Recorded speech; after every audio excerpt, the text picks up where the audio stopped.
I don't think I want to try battered sausage. Oh, it's not for me. No? Thank you for getting that for me and ticking that off my bouquet list. What's happened to your microwave? What was the text you sent in the group? Right, someone's robbed me microwave. You just reminded me. You want a firm but not too firm handshake. Imagine you're going into the fruit bowl in the summer to pick out a peach or a nectarine. Could this be used if you were tossing someone off as well?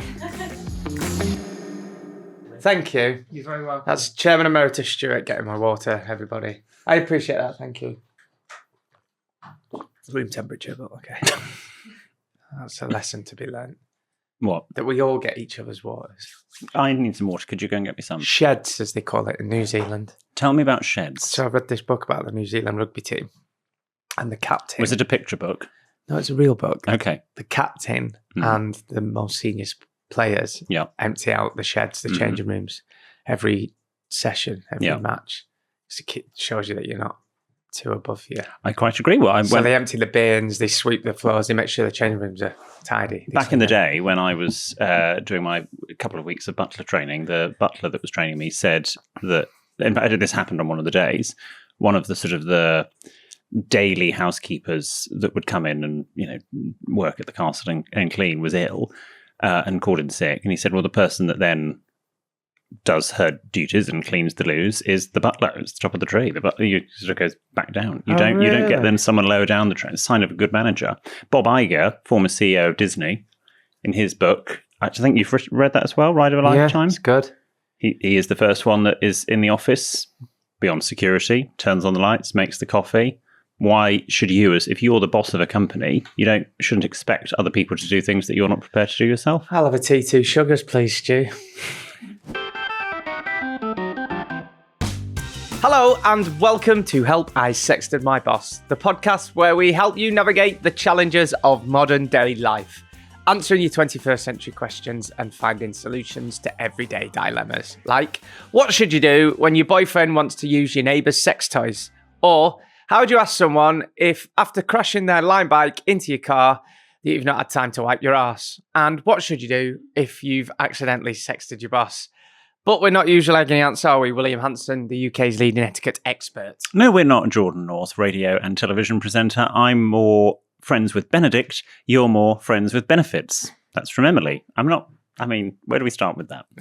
No. Benedict's not here today, actually. He's not? No. Another flipping holiday. He's at Boomtown Festival. What is it? I don't know. Is that next to Toy Town? He's too old to be. He's clinging on to his youth, isn't he? He's too old to be going to Boomtown. What is Boomtown Festival?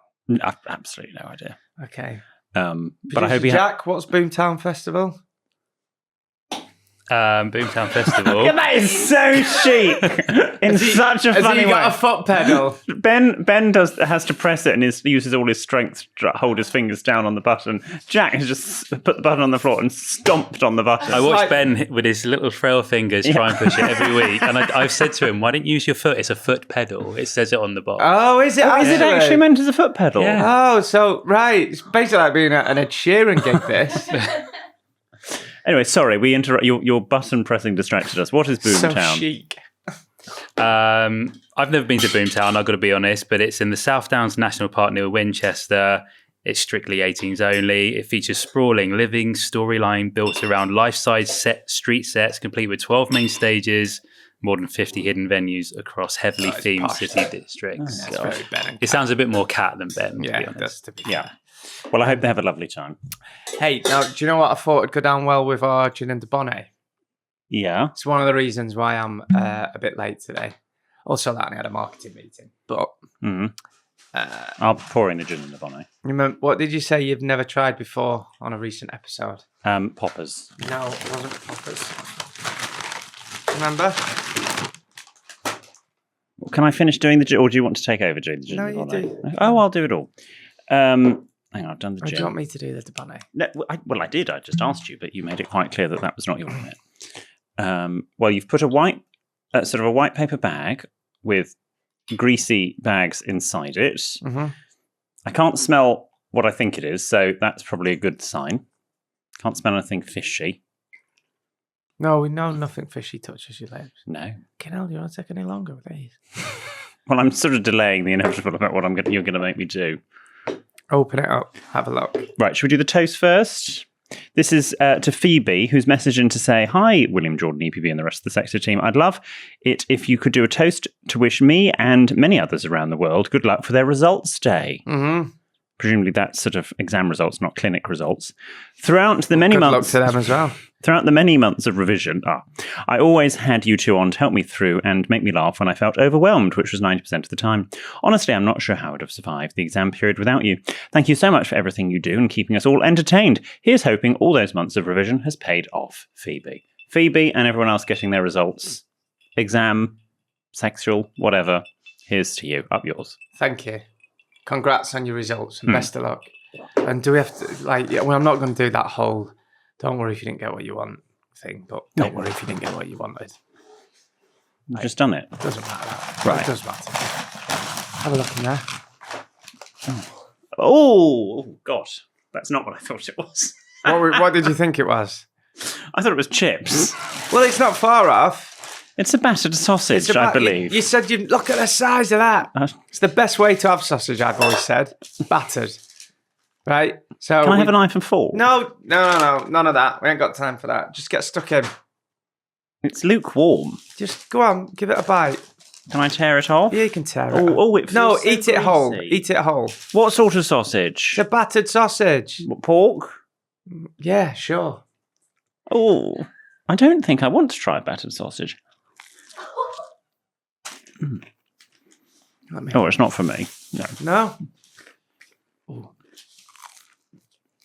Oh, it's for me. Oh, I can feel my arteries closing. Oh my God. Oh, no. Oh, that reminds me of chippy cheese, that. Well, thank you for getting that for me and ticking that off my bouquet list, but it's beginning to grow on me, but I think it would need to be much hotter. I need to have some sauce. It's a bit dry. With mushy peas. Could you swallow before you carry on? Or curry sauce. Oh. Not Or with gravy. What drink do you think would best pair with a battered sausage? Dandelion and burdock any day of the week. What?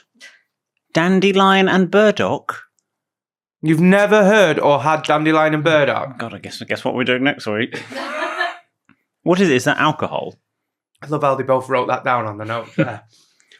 You never had dandelion and burdock? I don't know what it is. Okay, in 8 years we've been doing this and you still never cease to amaze me. Is it alcoholic? No, it's a kind of pop. Oh. It's dandelion and burdock.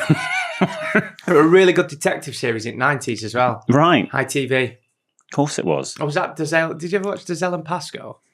That's not how you say it. What were they called?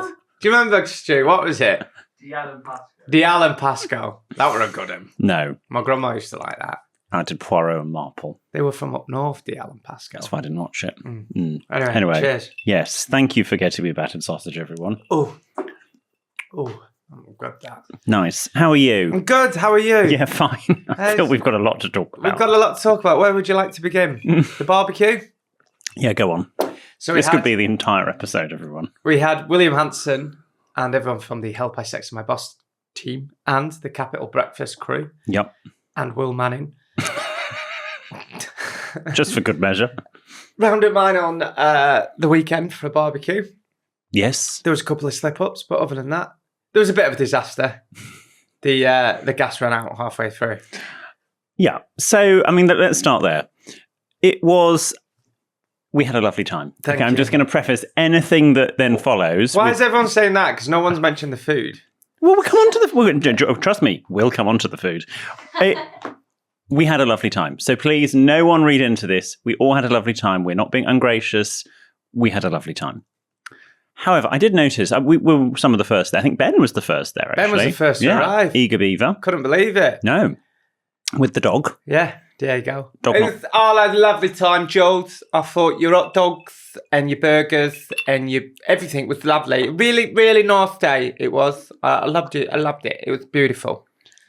So we arrive, Ben's there, Mikey and I then turn up. And I did first of all, I looked at the barbecue and I thought, what a small canister of gas. You'd gone for the half size. So generally, it was one of my first things I thought of. Went, that's quite small. He hasn't gone for the big size. Oh, is the big size one? There is a big size one. Oh. Mine's bigger than yours, and I've got two of them. In fact, you had two of them. You basically had a full size canister, just split over two smaller ones.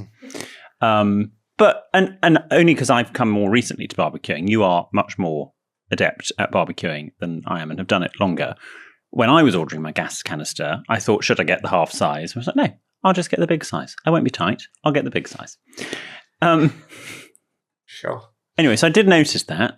And then when you then started to cook a few hours later, halfway through cooking, was it sausages and burgers you were doing? It ran out. Yeah. And then you went, oh, don't worry, I've got another one. Went to go and get the other one. That was empty. That was empty. Yeah. Yeah. So everything was going to plan. I did all the prep the night before. I made the salad.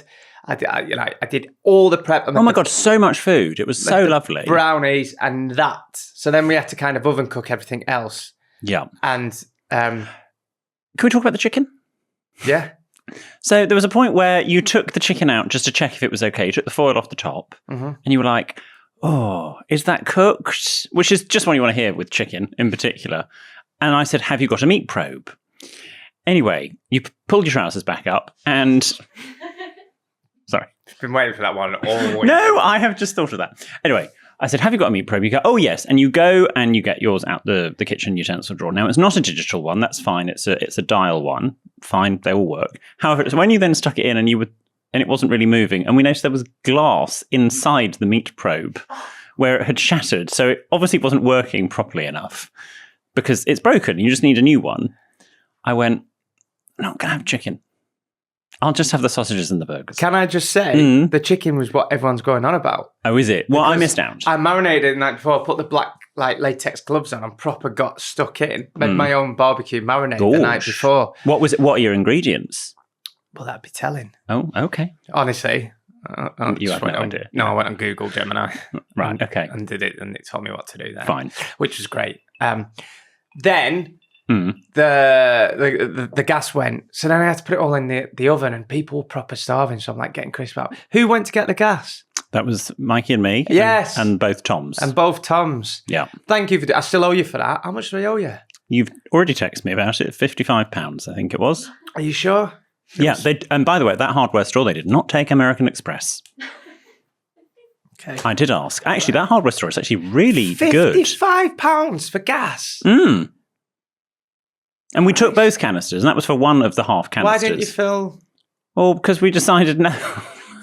It's already generous enough that we are. I would have given you the money. I know. I don't actually know why we didn't. Don't blame me. But we didn't. We just did one. Okay. How long does it take to fill a gas canister? Oh, they did it in seconds. Oh, right. Well, the biggest thing was crossing the road and waiting for the traffic lights. Well, thank you for doing that. You rescued the day. And then I had to put everything in the oven and then just blast it on the barbecue. But ideally, you want it on the barbecue properly. So where you have previously said to me, oh, I bet you're one of those people that just cook everything in the oven then finish it off on the barbecue. Well, look at you now. Well, this is actually what I had to do. Yeah. But we got there in the end, I think, didn't we? Yes. It wasn't too bad. I didn't have time to melt the cheese on the burgers, which annoyed me. Oh, that's fine. Yeah. Did you have a burger? I did. I had 2 burgers, I think. Did you? Yes, contrary to the edict of 1 sausage, 1 burger, Jack, 1 corn on the cob. I definitely had at least 2. Oh, good. The burgers were great. And the sausages actually were incredible. They thank you. They're proper. Yeah. Is he? I just had 2 sausage. Did no you? burger, no chicken. What about the food? About the... It was a joke, is he? Sit there and laugh, love. She's funny. You were on fine form. You're on fine form. Did you see it at the end where it turned into a disco, or did you left? Well, I had left by then, but I've seen clips. Yeah.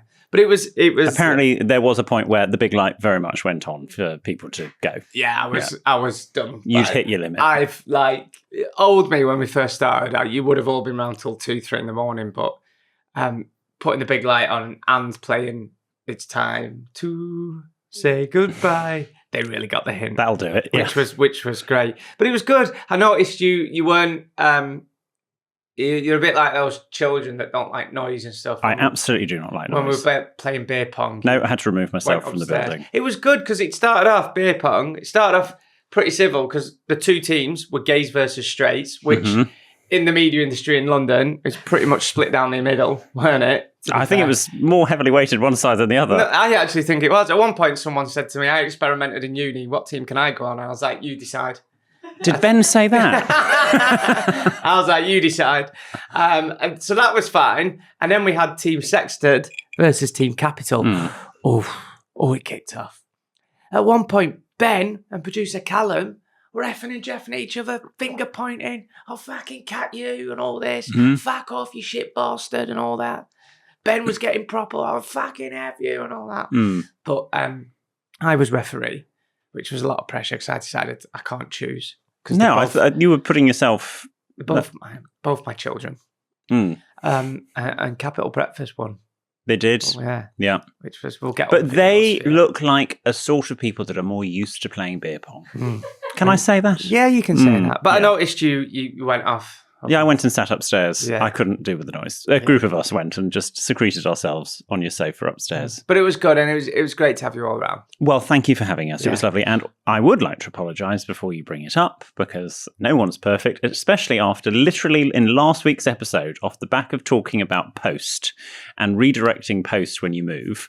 And I said, well, of course, I would always send things to you at your new address. I sent the flowers to your old flat, which is only around the corner, to be fair. It's not like it was miles away. Yeah, it wasn't a flat. It was a house. But anyway. It was a flat. It wasn't the whole building. That's called a flat. It was 2 floors. It's still called a flat. Well, I disagree. But anyway, we got them. Okay. Thank you. We'll consult the land registry. Lovely, lovely flowers. Thank you. That's a pleasure. Did you try any of the buzz balls that were going round?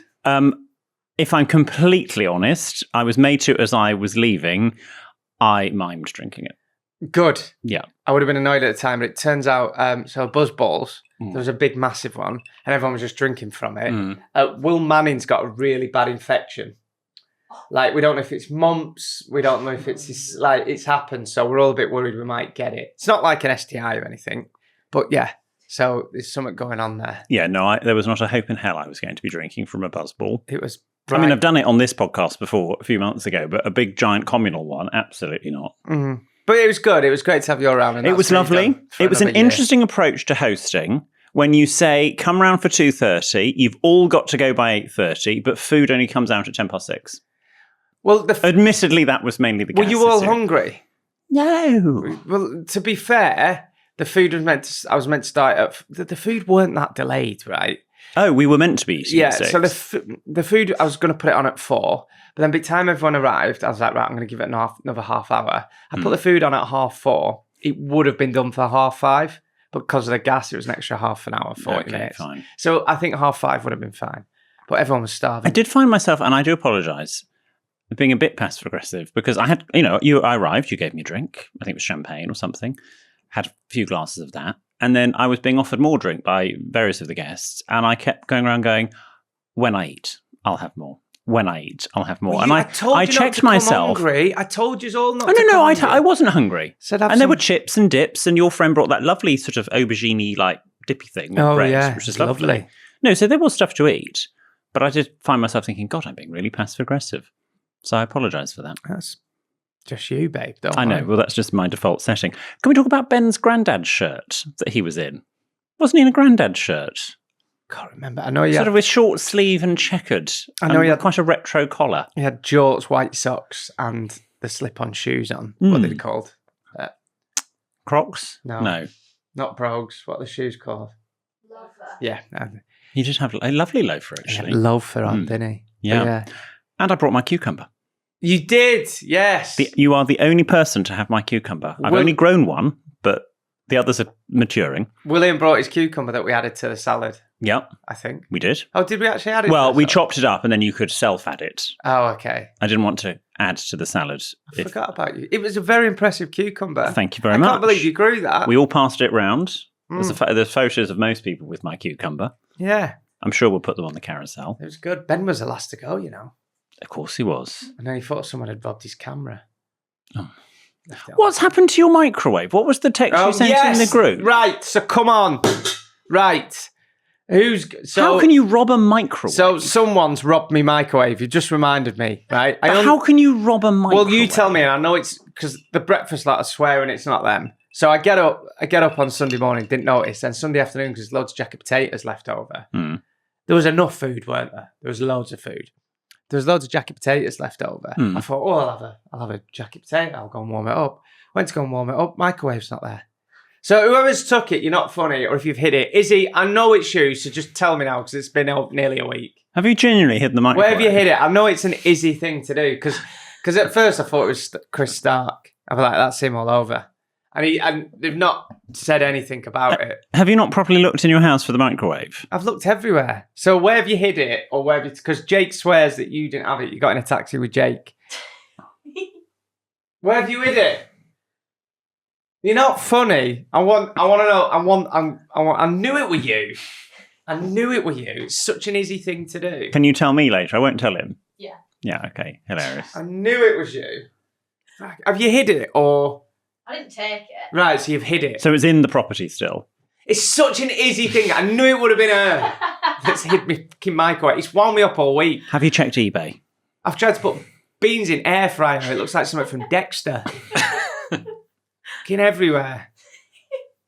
Honestly. She's amused herself. I know she's amused. I knew it would be you, you shit house. Fair play, a part of me respects it. It's such a Burnley thing to do that as well. I should have known it were you. I've hid your microwave, what I like. Anyway, so that was the barbecue. That was that. What else has been going on? What do you want to discuss this afternoon? What do I want to discuss? Well, I've got something to ask you. Mm-hmm. I've got something to ask you, but go on. Yeah, you first. Oh, no, I don't like it when you've got something to Go ask me on. and I don't know what it is. You first. But I think mine's probably more exciting than yours. Go on. It depends on your definition of exciting. So we did sort of slightly, you actually annoyingly brought this up on a Friday episode a few weeks ago, but I wasn't ready to ask you, but I am going to ask you now. You know, next year I have got my first novel coming out, A Fatal Forking, available to pre-order now. Yes. Please, could you do a jacket quote for it? Oh, I'd be honoured. Thank you. Do you really want me? You Yes. don't want little old me to do your jacket quote? Yeah, don't start being all humble. I'm asking you. No, I don't want you to do it because you feel like you have to. You could get some big people to do that. You don't have to ask me to do that. I'm asking you now.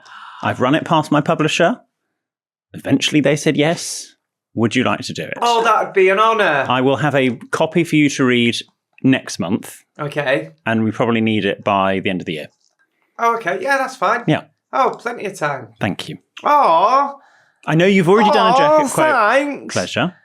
I was also very humbled at your barbecue because in your sitting room, when I was upstairs just sheltering from beer pong, on your bookshelf is both the Bluffer's Guide to Etiquette and the Bluffer's Guide to Entertaining and our Sexted book. Yeah, and your other book as well. Oh, was Jessica Manners there? Yeah, Jessica Manners lovely. is up there as well. I've got all your books on show. Oh, I'm proud of not you. protocol to manage relationships today, but that's an academic textbook. So that's fine. I've always got your books on show. Oh, And I've got all your books in spare rooms. thank you. Good. Yeah. Well, you can have A Fatal Forking next year, and I'd be honoured. you can show your quote. Well, thank you very I much. know what I'll say. We haven't read it yet. You might want to wallop the author. Oh, shut up. That's what you said for book 2. But you'll learn a lot from this. Yes. I actually think you said Punch. and we had to change it to wallop because we Yes, felt change it. punch was a little bit aggressive. Well, that's very sweet of you. I'd Well, love to. Great. Lovely. Just Have you endorsed fiction before No. on a jacket? No. But this you having a book, A novel. a novel, Yeah. has given me an idea for something. And I'm just Is this a question of 11 a reef? No, I've got an idea. Stop looking at my notes. You never. I'm trying to work out what it is. You never look at my. You've also notes. written today in quite a sizable handwriting. Well, no other pens. I've just with your novel and me being a big reader. A lot of G&D Diva's always DMing me. I've had an idea, but just watch this space. That's all I'm going to say. Which space? This space. We'll have an announcement soon. Got a really exciting idea for us. Oh, It's going to be good. okay. Yeah. Quick one. little tease.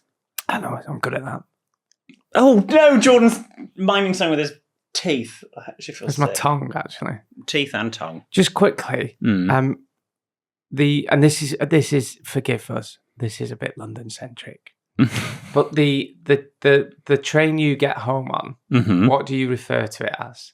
What? His Majesty's Elizabeth line. Right, I thought so. Mm. Where are you? Yeah. And sorry, because I can just imagine people in Manchester going, "Oh, I don't give a fucking shit about the thing," which is fair enough. Where are you with people calling it the Lizzie line? Well, I don't like it. Okay, They're referring it now on certain news outlets as the What? Yes, I just wanted to bring this to your attention.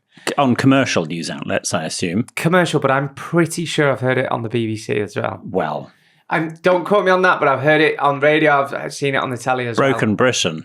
well. Where are you with the term Lizzie line? Would you ever call it the Lizzie line? No. What is it? His Majesty's Elizabeth line. Well, no, it's Her Majesty's. But it's part of His Majesty's Transport for London.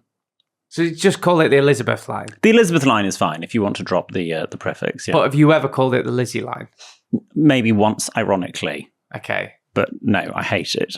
It was named after the late Queen Elizabeth. That's what I thought. Yeah. But a lot of people in London call it the Lizzie line. Sometimes if I'm being like Hyacinth, I'll call it the Elizabeth line, which is a reference to her next door neighbour. But it's still the Elizabeth line in full. Okay. Mm. Funnily enough, after the barbecue, I put an episode of Keeping Up Appearances on. Oh, why didn't you put one on during the barbecue? We could have snuggled on the sofa and watched it. Easy to watch. So watch the one where Which one? Where Richard retired and needed a hobby with the camera. Yes. Yeah. I warned him against watching Channel 4. Yeah, it's a great line. Yeah. It's a great line. Can I also just at this point, because we did on a Friday episode recently, one of the questions in Quickfire Etiquette was how do you address the first Sea Lord? And actually, I didn't have the answer off the top of my head. Obviously, I went away and researched it. Do you know what? It was actually quite fascinating. I did actually say to Jack when he reminded me, I was like, I think it's going to be a really boring answer. Do you know what? It's not. So before we go on to the proper etiquette etymology... Well, surely this should be your etiquette etymology. Well, what... Just fine. Tell you what, we'll have the jingle, we'll go to the break, and I'll then do this. And if you think it's good enough, we'll just stick, and I'll save what I've also done for the etiquette etymology for another week. Great. Let's do that. After the break, I'll tell you how you address the first Sea Lord. This episode is sponsored by Skoda. You mean Skoda? No, it's definitely Skoda. Skoda. Skoda. Yeah. So I've been saying it wrong all this time. Yes, it would seem so. But on this occasion, it's probably not just you, although you do have a track record for pronouncing words incorrectly. That's true. I'll give you that. I mean, there was that time you thought the lovely sort of seaside village was pronounced Ilfracombe rather than Ilfracombe. So I think that's my favourite Jordan mispronunciation. Anyway, with this episode sponsored by our friends at Skoda, we felt it was important to address the etiquette of driving. One thing I know you will have a strong opinion on, and something that continues to divide opinion, is the key question, who is in charge of the music, the passenger or the driver? For me, it's whoever owns the car. Okay, fine, but whoever is driving or the passenger. So probably I'd say the driver. But just like with good manners, they should consider what the passengers would like to listen to. But I would say it's the driver who has the authority. Because when we drove that time to Devon, you had show tunes on. I was driving. And it was the worst 5 hours of my life. Well, we can agree to disagree on music etiquette, but one thing we can both agree on is that Skoda offers a level of style. I actually agree. There's loads of clever features. They're dead spacious and really smart and definitely shouled. Ah, very good. I see what you did there. Thank you. So, for getting around with ease, but also comfort, just think Skoda. Here's the jingle. It's William, the etiquette geek. His knowledge is quite unique. He'll give you manners, Suck off under the seat. It's time for William's etymology of the week. Cha cha cha cha cha cha cha cha cha. Cha cha cha cha cha cha cha cha cha. Weird how at 36 I've still got my year 9 sense of humour. Year 9? Yeah. It's all blowjobs and thingy jokes, isn't it? Not in year 9. Yeah. Not in the independent sector. So your etiquette etymology on this week is what you're... Well, it was going to be about sunglasses, but it's maybe not now. Yeah, just do First Sea Lord. So you don't actually call them First Sea Lord to their face. We should say the First Sea Lord is basically the head of the Navy. Okay. It's the chief of the top of the tree in the Navy. You use their rank. You don't call them First Sea Lord. Now, normally that's easy because the head of the Royal Navy is always an admiral, admiral being the highest rank within the Navy. So you would say admiral, or more formally, Admiral so-and-so. But currently, there is a twist because the current First Sea Lord, Sir Gwyn Jenkins, presumably a little bit of Welsh in there. I should imagine so. A name like that. Is the first... Ahoy there! Whose coat is that jacket?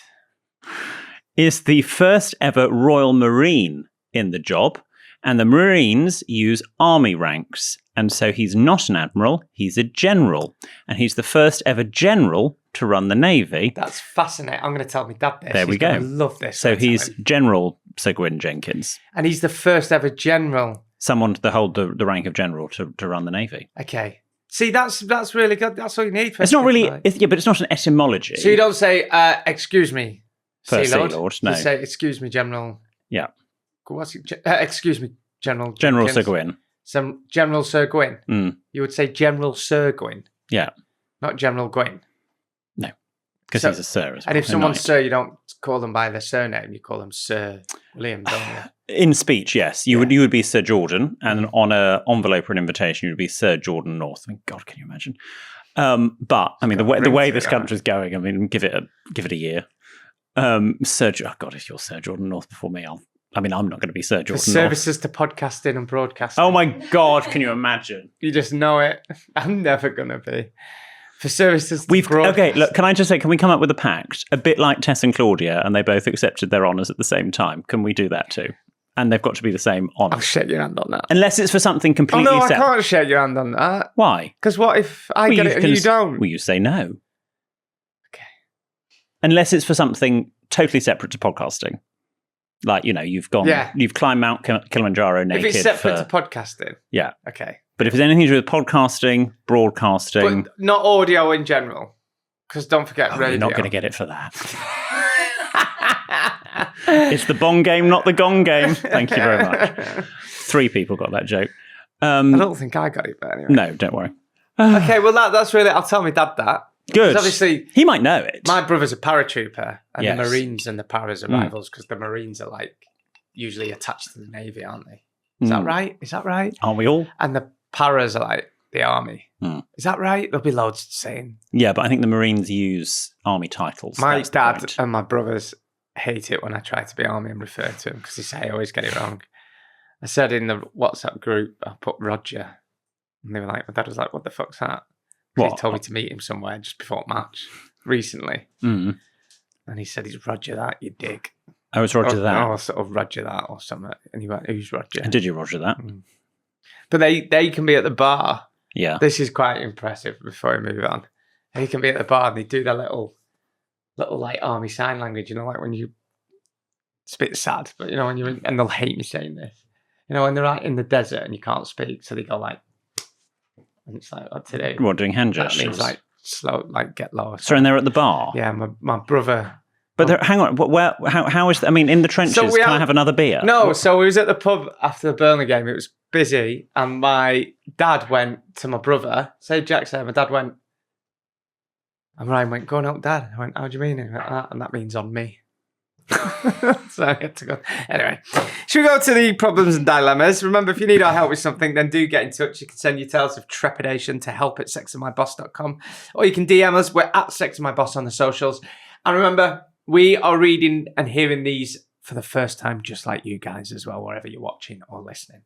This first one is from Kate. Hello, William Jordan, EPB, and the rest of the Sexted crew. My partner and I recently travelled to a birthday barbecue for his family, which was about a 3-hour drive from home. I offered to drive so that he could relax, enjoy the time with his family, and if he wanted to, have a few drinks without having to worry about the drive home. But it made me wonder whether there is actually an etiquette rule when it comes to deciding who should drive. For example, the same question could apply to going to a concert, a party, or really any outing one person has planned. Should the person who made the plans generally be the one to drive, or is it more considerate for their partner to offer, particularly if the event is more for them and it means they can enjoy themselves? So my question is, what is the etiquette when deciding who should drive when one person has made the plans or has more of a connection to the event? Would love to hear your ruling. All the best. From Canada, Kate. I think he did the right thing there because it was his family. So you have a drink and I'll drive. And in Canada, big countries like that, you gotta drive everywhere, aren't you? I think in a relationship, you maybe take it in turns. Yeah. Or like I took one for the team last time. So you do it this time. Oh, it's not worse though, is it, than going to a party knowing you got to drive? You can't enjoy it the same. It's shite. You dread it all day. Whereas usually you think, oh, I'm going to have a good drink tonight. What? I just think I appreciate in recent years I have been making up for many years of absolutely not drinking. But You're telling me. I Drinking so dry. I would say if you're then going, oh, you can't get through an event without a drink, that's maybe borderline a sign that you've got a problem. I disagree. Okay. But no, just take it in turns. It's like going to Wimbledon. You got to, even if you don't like it, you got to have Pimm's, haven't you? Is it controversial to say, and this is actually Mikey has started drinking again, so just, from time to time. Is it controversial to say, if you're in a relationship with someone who is teetotal and the other one drinks, whether they drink a lot or a little or a medium amount, the teetotal person basically, sorry to say, is going to be the designated driver. Think so. And you've got to make your peace with that. I think if you're teetotal in your relationship, you probably are going to be the driver. Same with friends and stuff as well. Yeah. Yeah. The exception would be if it's maybe it's their birthday and you're driving. Then obviously you say, look, you don't drive at all. Even though you're not drinking, it's your birthday, I'll drive. There are always exceptions. But I would say if you have chosen to not be a drinker or you are just not a drinker, you basically are. You've got to make your peace with the fact that you are going to be the designated driver. Set up a rota, but like if it's your friends, then he should drive. If it's his friends, then you drive, maybe. Or get the train. But I don't know what the train system's like. Well, I do actually. I've seen Race Across the World. It's not that great in Canada. I wouldn't say Race Across the World is probably indicative of the general train system in Canada. You can sit on a bus for 12 hours. Right. With your bread roll, stale bread roll and a pack of Uno. Not for me. This is from Anon. My wife and I have been together for 16 years. We're still very much in love and still enjoy each other's company. But however, she's a very noisy eater and she makes me want to scream. I think I have the condition, whatever it's called. I know William will know because he's the brains of the show, misophonia. I have mentioned it in the past, and she gets in a mood with me. I've tried telling her so I can't help it, but it makes my piss boil. So, for the last few years, I've just tried to block it out, but I feel that I'm getting more and more annoyed. Again, I love this woman with all my heart, truly, madly, deeply, but I fear this is going to make me snap. How can I tell her without her being upset with me? Anon. It sounds like you got what is it? Because I knew someone like that, and they were a right dick. Because I thought, I'm just eating normally, because I'm not really a loud eater. I've never noticed. Thank you. But they were like, I'm going to notice now. Yeah. I'm going to listen in. Next time you gobble, I'll be listening. Sure. Great. Usually you're watching. But looking down. I think maybe you go and seek help for this. Because you can, if it's getting like this, or at the point where you're dreading eating with them. No, I think you just have to say I never notice loud meat eaters. Unless I do. Do you? Yeah. I don't struggle with it like this. I'm not a misanthrope, but I would. Yeah, I think you just have to say to your wife, "This it's a real issue." Maybe you say, "Look, I am going to try and get help, but in the meantime, I'm letting you know." Just as if you are afraid of spiders, you let your significant other, even your flatmate, whoever you live with, know that you are afraid of spiders, and they should be looking out for you if they see a spider. Yeah. Okay. Yeah. Go and so just help. say. Get help for it, and then you might have to have therapy and stuff because it'll start. It's all about how you communicate. Start chipping away at that, pal. Yeah. Yeah. How would you have this conversation with Mikey? Well, Mikey's not a loud eater, but I might say, darling, are you aware that when you eat, I can sometimes hear it, and actually, I think I've got misophonia. I'm going to get that sorted and go and see someone. But in the meantime, could I just ask you to be? Oh, you see what you're on about? I fucking eat normally. Don't start today, please, my little flower pot. Don't start today. Do you think I'm not doing too much? Not today. I'm not getting into. I've been on that bloody yard all day and this fucking heat, and I come home and you're on about chomping. Not today. I think your Mikey impression might be how you would have sounded had you not moved to London.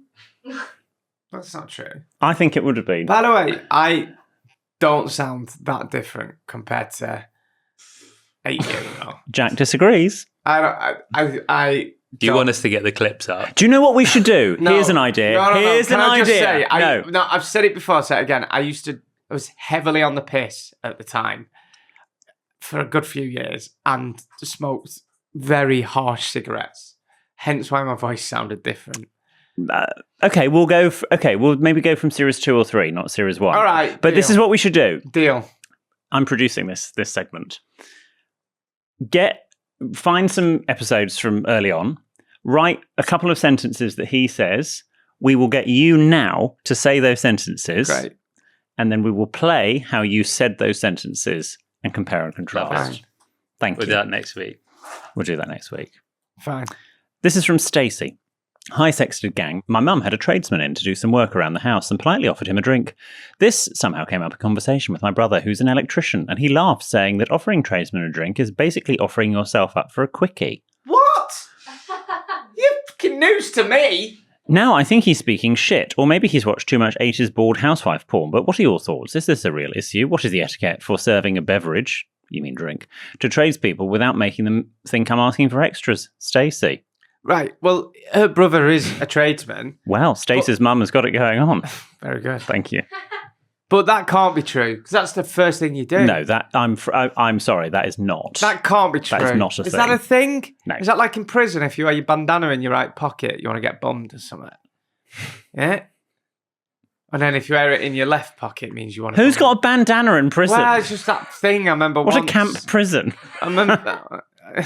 It is, isn't it? Like, there's a little There sign. used to be a thing with earrings back in the Yes. day before it was made acceptable or made legal to be gay. If you had Is that true? I think it was back. It was a code. It was like Polari. It was a silent code to let other people know that you were gay.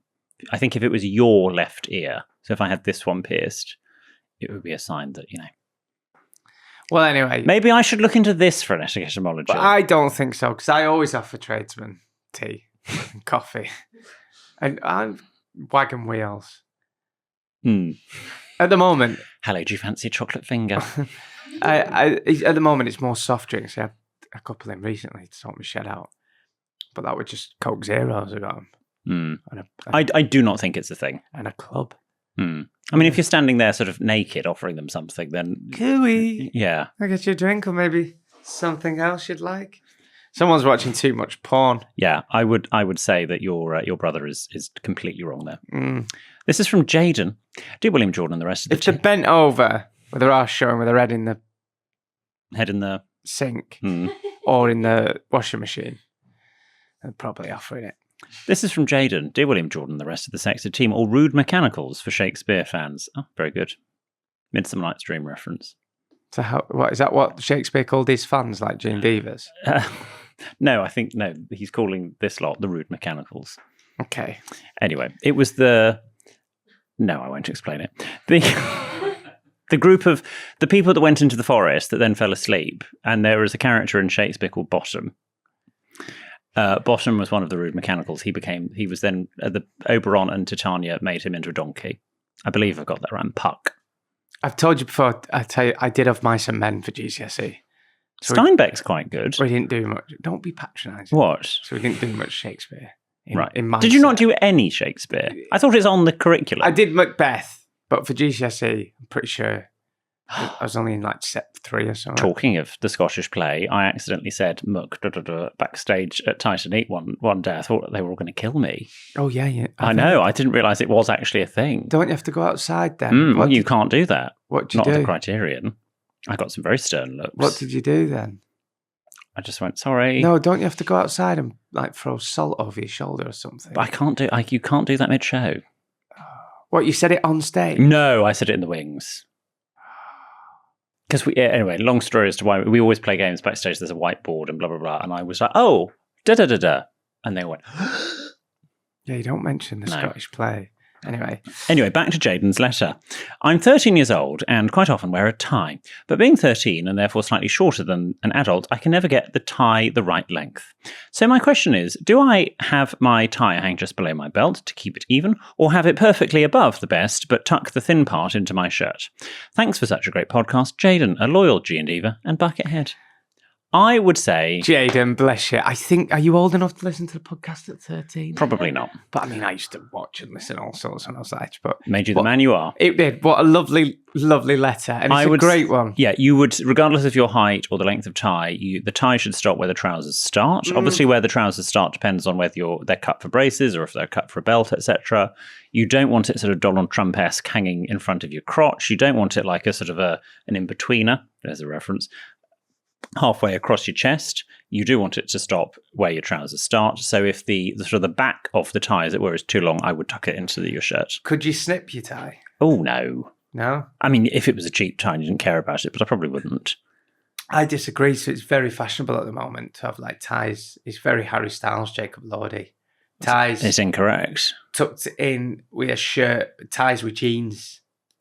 Yeah, but okay, Jaden's probably not wearing a tie with I'm jeans. just saying it's quite fashionable to have a long tie at the moment. Mm. I did recently and it looked pretty cool. For what? A wedding. Just thought I'm going to let that flop out a bit. And I did. Right. Well, Jaden, I'm gonna go out on a hunch and say you're probably more like me than Jordan. I would tuck the long part of the tie. And Jaden, if it makes you feel any better, I went to a wedding yesterday. Yes, I know, a midweek wedding, lovely. And my tie was too long, and I tucked it in behind my shirt because I couldn't really be bothered to retie it. Did I tell you my shout wipes came to the rescue at that wedding? The bride got red wine spilled over. Did she? And honestly, the amount of people that have come up to me since, too, but like, because everyone was like, they were all there with those tips. I opened one of your cupboards trying to find a wine glass at the party, and there was a box of shout wipes. Not just a box, numerous boxes of shout wipes. Everywhere. Spilled. I've even used one this morning. I had two in my pocket, and Cool everyone story. was using those Tipex pens. And then I got the shout wipes. God, I can't recommend them enough. They are very good. They're that good. They got red wine out of a wedding dress. Good. And they're not paying me. They're not. Our final dilemma is from Josh. Bonjour, William and Jordan. Big fan of your show. I have an etiquette dilemma when it comes to handshakes. I've been brought up to believe that a firm, strong handshake is appropriate, especially if it's with the father-in-law. What do you do if the recipient's handshake in return feels like he's holding a gentle flower, with no grip, no squeeze, just a gentle touch? Writing about this gives me the heebie-jeebies, or, as I think you'd refer to it, an ick. What do I do? 4 exclamation marks. Love to hear your thoughts on handshake etiquette. Cheers, boys. We've talked a lot about handshakes in the past. No, I'm a firm believer in a good grip on a handshake. Yes, now Jordan and I are actually breaking 2 etiquette faux pas because here. You're not meant to do it over a table. Or sitting down. Or sitting down, which I have learnt that. I would never... No, but we're doing it for demonstration purposes. Yeah. I always got told, I don't know, like, no offence, and I don't know if it's... But I always got told Catholics have weak handshakes. I know, it's probably... Wow, okay. I'm pretty sure it's come from my late grandma. Do you know what? I'm still waiting to hear back, but I'll write an addendum to follow up. I'll ask His Holiness. No, Holiness. I always heard, is it off a Peter Kay sketch? Right. There's probably something not. there where I shake my hand. Catholics have weak handshakes. I don't know if it's like a slur on the Catholic community. I'm really sorry if it is, and if it's something to do with anything bad. But I always got told, so growing up, even now when I shake someone's hand, I'll go, "Are you Catholic?" Well, I won't ask them, but I'll think it. So, if someone shakes your hand in the week, and Josh, they might be Catholic. I'm just saying nothing. You are. If we have any Catholics in the studio here, again, I am not. You know me. I don't. Are you Catholic? Is he? I'm not. Is she Catholic?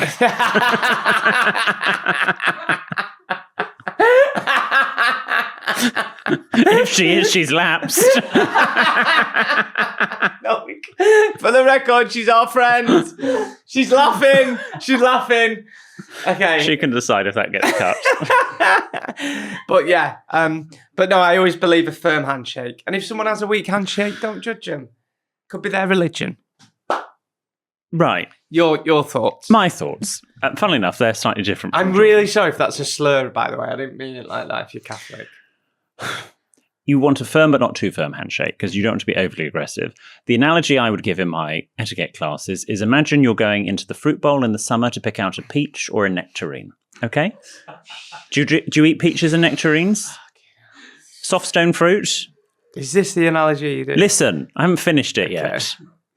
You go and you give your nectarine a bit of a squeeze to see if it is ripe enough to eat. If you squeeze it too hard and it's very ripe, you're going to mess up the fruit. If you don't squeeze it hard enough, you don't know if it's ripe enough. Could this be used if you were tossing someone off as well? Well, no, because some people like a firm grip. Okay. And like all that. So you give it a firm but not too firm grip. That is how strong the handshake should be. And you should make sure that your thumb and index finger are pointing sort of diagonally towards the floor so that you actually make sure that the web in between your thumb and your index finger, which is technically called your perlicue, actually grip one another. So not grab the fingers, to actually grip the hand itself. So point your fingers diagonally towards the floor to ensure that you do actually shake hands and give a firm shake whilst maintaining eye contact. Okay. If you meet someone that has a limp handshake, there isn't an awful lot you can do. You can't tell them it's a limp handshake. You've just got to go along with it. I'm going to do that because I still prefer pub handshake to the bro shake. Oh, I can't stand the bro shake. Have you ever done a bro shake if someone Yes, does people do it to me, and I'm like, what are you doing? They go, What midlife crisis are you having? they do it in footy now with a ref. When they go past the ref, when you shake the ref's hand, they go like that. No. Yes. And it's people that are like 40 years old doing it, and you're like, that is so tragic. My dad do it, actually. He's got 2 mentions, Greybo, today. Seen him do it in pub. I'm like, that's not you. Greybo doing bro shake. Yeah, it's a bit limp, and we think you've just come from mass. Thank you for your questions and dilemmas today, as always. Remember, you can listen to new episodes every Tuesday and Friday and 24 hours before anywhere else on Global Player. If you want to get in touch about something that isn't a dilemma or problem, drop into our DMs or send us an email to help@sextedmyboss.com. We also love hearing back from the people that we offer advice to. So if that's you, get back in touch and we will see you on Friday. Goodbye. Bye-bye.